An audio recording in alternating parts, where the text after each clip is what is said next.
All right, guys, our favorite time of the week when we get to answer a few of your questions. What is up first, Saagar? Number 1 from Josh Lamandola. Management's attitude toward workers. Hi, Krystal and Saagar. I'm in the management at a company which has striking workers and was struck by a recent management meeting I attended.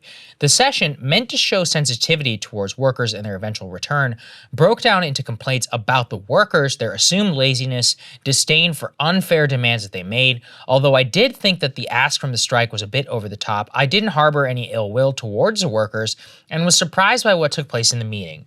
Where do you think that attitude comes from? Do you think that's a microcosm of class struggle in the country generally? Thanks and love the show. Wow, really thoughtful question. Very thoughtful and very interesting. I'd love to know some more details about what company this is coming from. But I do think it's a microcosm of the class struggle. And effectively, because you have such an unfair and unequal quote-unquote meritocracy. You have to have a lot of mythology to justify that thing in order to continue. So the old mythology used to be around kings and queens and their divine right to rule, et cetera, et cetera. Well, now we have the mythology of the meritocracy, which says if you are in management, if you're doing well in this system, well, you deserve it. You've earned it. You're somehow better than those people who are, who are working for a living and doing hard labor, difficult jobs, long hours for low pay. It's because you are fundamentally more worthy. And so, it would be good for people to interrogate their own beliefs and their own personal superiority. But this is the overwhelming mythology of our culture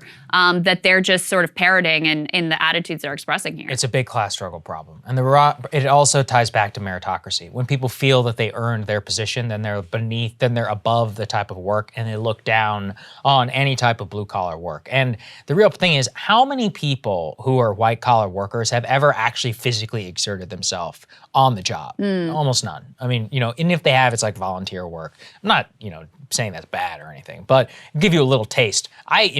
Habitat for Humanity, once again, showing my colors, just doing construction for a couple of days, and not even real construction. It's hard. I mean, that gets you like an appreciation. Really hard. Now imagine doing that for 35 years, on and off the job, plus having to deal with all the BS of management and, cutbacks or whatever. I can't even imagine. But they don't even have that limited understanding, and that's a huge part. And that's what enables them to look down and be like, I don't even have to do this. You're lazy because you can't stand on your feet 8 hours a day. I mean, try it. Like, actually try it first before you judge. Yeah, and when you have neighborhoods that are completely segregated in a variety of ways, by class, by race, where you really can very finely exist in your own bubble.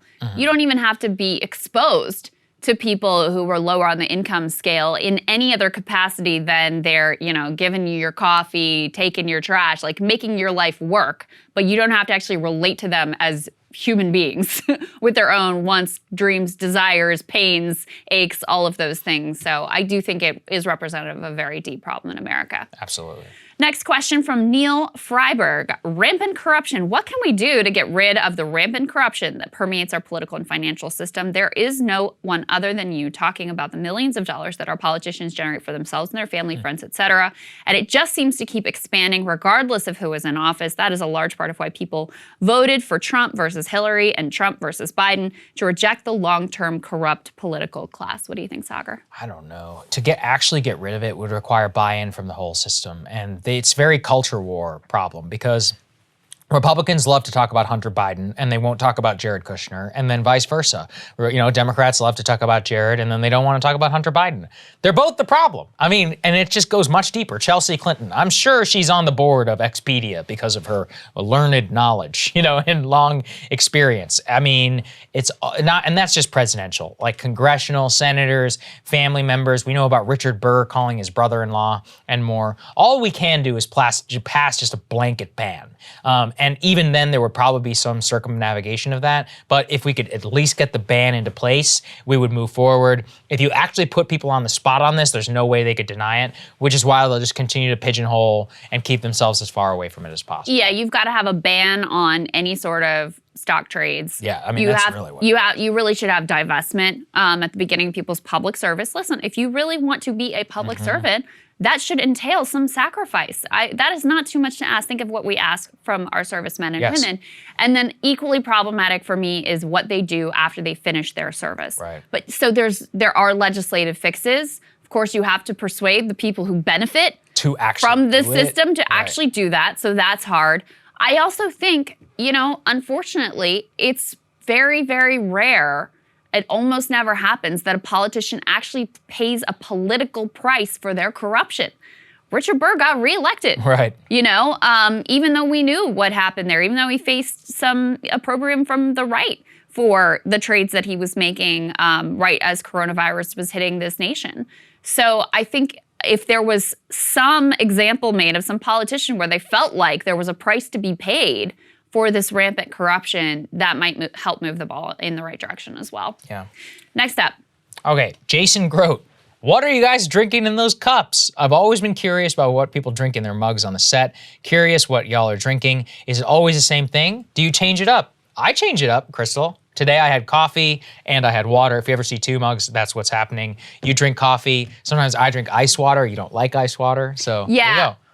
Mine's just straight water. Unless things are really going rough, then I might add something else. No, it's just water. I actually, I prefer warm water because I find it helps my voice.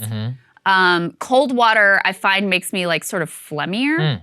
Yeah. So I don't like that, but mostly my water is just sort of like room temperature Lukewarm, water. straight out of the Nothing sink. that Nothing exciting. complicated here, folks. Nothing exciting. Every once in a while it gets fun. I load up on my caffeine before I show up. Saagar needs it into his veins the whole time. I once heard a proposition of a device that you can get installed that has caffeine, and then you could slowly drip it through. So if I could wake that up, get a shot of 100 milligrams. Some Breaking Points premium sub is going to be like, I actually work at that company. Listen, bro, and send you that. send it in. Yeah. Hook me up, please. Yeah. Well, the thing is, I'm a natural morning person. It's kind of disgusting. I pop out of bed at 5:30 a.m. ready to seize the day. Saagar has to force himself into. I mean, I can do 6 a.m. now these days. I'm starting to get there. Okay. So that's good. Good deal. Next question. Last question. Actually, we have two more, right? Two more.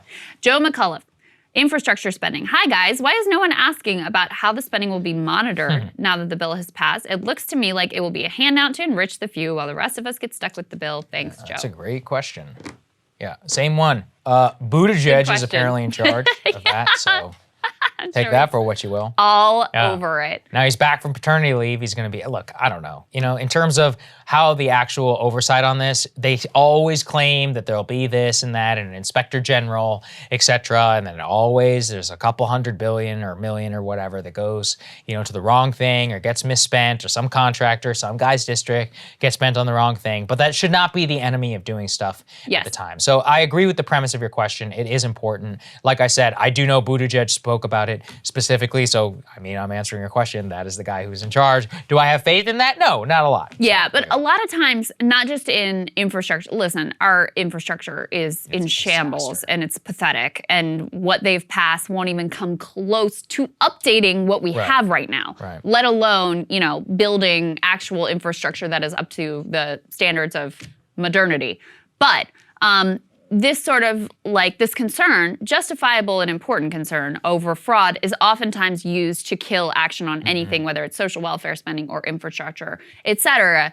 I tend to be far more concerned with, making sure that people who need things built in their town or need help or whatever have the money. Then if there's a small percentage that ultimately goes to waste, that's the balance of my concern. But I do think it's totally legitimate to say, hey, we should have a process to make sure.